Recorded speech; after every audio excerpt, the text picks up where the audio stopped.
tudo bem? Meu nome é Caroline, eu sou monitora de Neuroanatomia e Neurofisiologia no curso de Psicologia da UGB. E na aula de hoje nós vamos aprofundar mais pelos temas do telencéfalo e do diencéfalo e pelas estruturas dos núcleos da base e dos neurônios.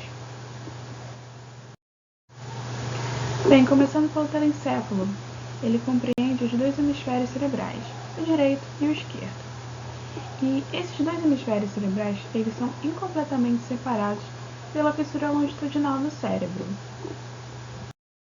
Quem promove a conexão entre os hemisférios cerebrais é o corpo caloso. O corpo caloso está localizado na fissura longitudinal do cérebro e é ele quem comunica um hemisfério ao outro. A parte mais externa dos hemisférios se chama córtex cerebral e ela está dividida em 5 lobos. O primeiro lobo seria o lobo frontal. O lobo frontal está localizado acima do sulco lateral. Ele ocupa todo o córtex cerebral a partir do sulco central. Ele é responsável pelo planejamento consciente e pelo controle motor. Assim, os lobos, pessoal, são separados por sulcos e giros, para uma maior distribuição da sua área. Os giros têm muitas variações individuais e nem sempre são estruturas contínuas. Por vezes acontece de ter um giro descontínuo. Já os sulcos são as delimitações, são como pontos demarcatórios. Continuando, o lobo frontal ele possui os seguintes sulcos: sulco pré-central, sulco frontal superior, sulco frontal inferior e os giros: giro pré-central, giro frontal superior, giro frontal médio e giro frontal inferior.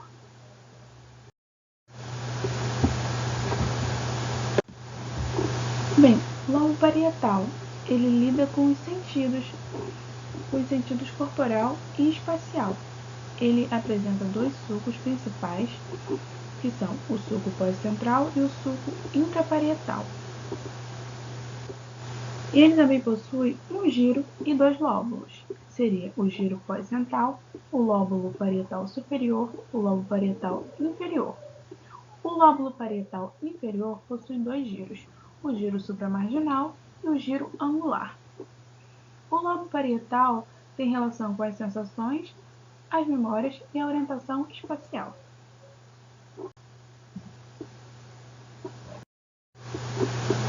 O lóbulo temporal está localizado abaixo do sulco lateral. Ele se relaciona com a audição, com o olfato, com a memória, com a interpretação de imagens, a linguagem e o comportamento emocional. Ele possui sulco lateral, sulco temporal superior, sulco temporal inferior, giro temporal superior, giro temporal médio e giro temporal inferior. O lobo occipital ele possui dois sulcos importantes na face medial do cérebro, que é o sulco parieto-occipital e o sulco calcarino. Já o lobo da ínsula só pode ser visualizado se você afastar os lábios do sulco lateral. Ele tem uma forma cônica e ele possui o sulco central da ínsula, o sulco circular da ínsula e os giros longos da ínsula e os giros curtos na ínsula. Aqui na imagem dá para a gente ver, assinalado em vermelho e verde, cada uma das posições dos giros e dos sulcos do lobo da ínsula. Bem, pessoal, o diencéfalo é uma estrutura que está localizada na porção mais inferior do cérebro. Ela se divide em tálamo, hipotálamo, epitálamo e subtálamo. Essas são as divisões do diencéfalo. Ele possui 4 divisões, mas antes de falar dessas divisões, a gente pode falar sobre o terceiro ventrículo. Bem, o terceiro ventrículo ele é uma cavidade que se comunica com o quarto ventrículo pelo aqueduto cerebral e com os ventrículos laterais pelos respectivos forames interventriculares. O terceiro ventrículo, pessoal, como vocês podem visualizar na imagem, ele possui uma localização mediana. E aqui está assinalado cada um dos componentes para para a comunicação dele, para as comunicações que ele faz. Olha aqui, ele se comunica com o quarto ventrículo pelo aqueduto cerebral e com os ventrículos laterais pelos forames interventriculares. Bem, tálamo e hipotálamo, que fazem parte das divisões do diencéfalo. Bem, o tálamo ele tem comprimento de 3 centímetros, o que pode parecer pouco, mas ele compõe 80% do diencéfalo. Ele está ali entre o tronco encefálico e o cérebro. Ele atua como uma estação retransmissora de impulsos nervosos para o córtex cerebral, e ele tem relação com alterações no comportamento. Já o hipotálamo ele é uma área relativamente pequena. Ele está localizado logo abaixo do tálamo, e ele possui a importante função de relacionar principalmente o controle visceral.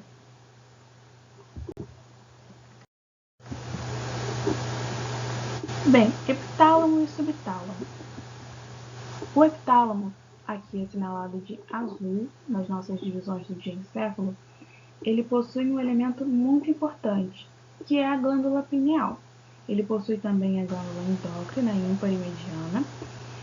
E o epitálamo, pessoal, ele tem a função principalmente de regular o ciclo do sono e a vigília do indivíduo com o ciclo claro e escuro do dia.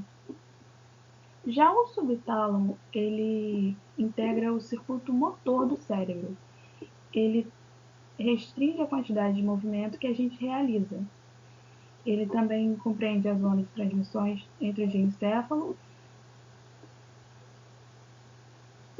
O subtálamo, pessoal, ele integra o circuito motor do cérebro.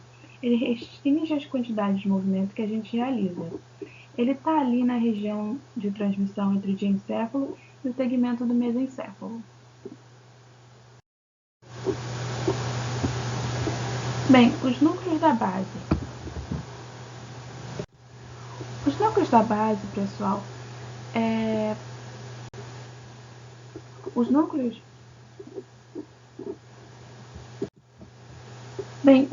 são aglomerados de corpos neuronais localizados no sistema nervoso central.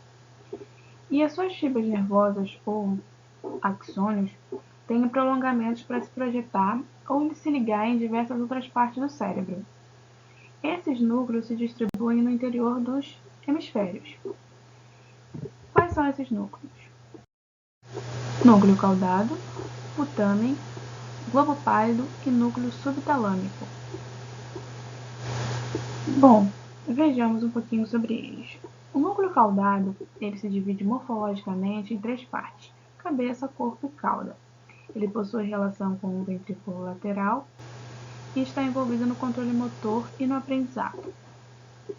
Já o putamen, ele trabalha juntamente com o núcleo caudado, formando o corpo estriado.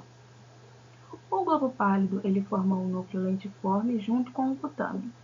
O putamen e o globo pálido são divisões de um núcleo lentiforme. Como vocês podem visualizar aqui na imagem, pessoal, aqui embaixo onde está núcleo lentiforme, mostra bem as subdivisões dele. Aqui onde está o putamen e onde está o globo pálido. Já o núcleo subtalâmico, ele controla os movimentos de marcha e outros tipos de motilidade grosseira do corpo.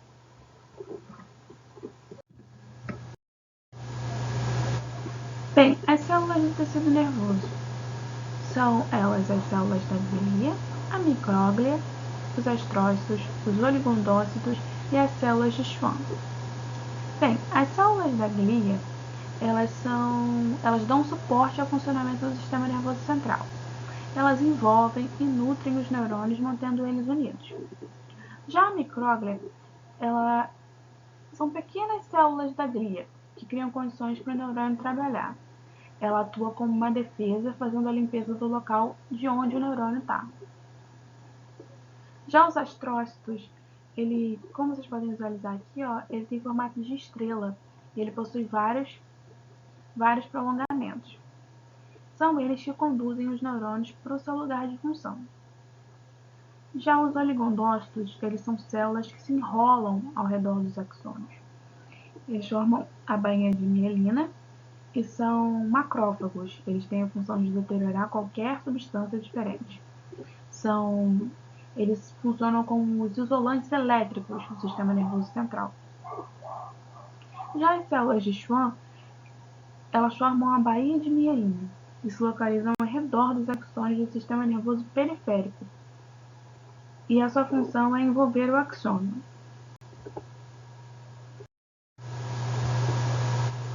Bem, os neurônios. Os neurônios são células funcionais do sistema nervoso. Elas são responsáveis pelas sinapses. E aqui na figura a gente pode observar a divisão dos neurônios. O neurônio ele possui núcleo, que é onde fica a carga genética, onde as proteínas essenciais são sintetizadas. E a partir dessa sintetização se faz a manutenção do neurônio. O corpo, que envia as proteínas produzidas no núcleo para os dendritos e para os axônios. Os dendritos são responsáveis pela emissão e recepção de impulsos de neurônios vizinhos.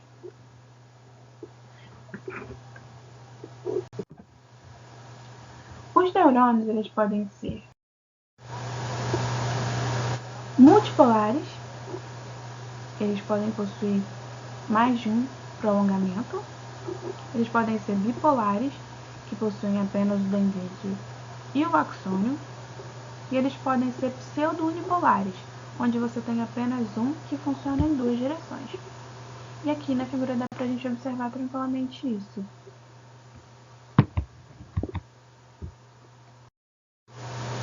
As sinapses, elas promovem a comunicação de um neurônio e outro. E quando os neurotransmissores são liberados, sempre é o final do neurônio. As sinapses elas podem ser elétricas ou químicas. As sinapses elétricas ocorrem quando um axônio faz contato com um dendrito de outro neurônio. E as sinapses químicas elas ocorrem através da liberação de neurotransmissores pelo botão terminal localizado ao final do axônio. Que é isso que está assinalado aqui na nossa figura, pessoal, que armazena a substância neurotransmissora que vai gerar a sinapse. Bem, pessoal, essa foi a nossa aula de hoje. Aqui estão as nossas referências. Eu sempre uso o Atlas de Anatomia Humana e o Neuroanatomia Funcional do Ângelo Machado. Eu botei alguns links também que foram utilizados e botei os links dos PDFs dessas obras para vocês poderem utilizar caso vocês queiram. Bem, quem precisar fazer contato comigo pode pedir o meu WhatsApp ao representante da turma do segundo período e também pode me comunicar por e-mail, que está aí na tela para vocês, caso vocês queiram receber o material ou fazer alguma pergunta, trazer alguma dica, alguma coisa. Tá ok? Muito obrigada por assistirem. A gente se vê na próxima aula.